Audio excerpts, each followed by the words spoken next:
pri Trenčanskej bráne stoja. Do Domu kultúry v Čadci zavíta 8. marca folklórny kráľ Moravy Jožka Černý s cymbálovkou. Niektoré piesne v jeho podaní sa stali legendou. Stoja kone vrané.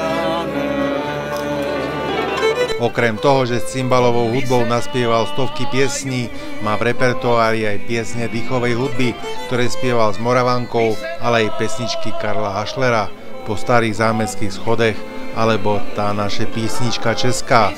Jožka Černý je nositeľom 6 platinových, 7 zlatých dosiek a nositeľom zlatej noty Multisoniku za 200 000 predaných zvukových nosičov.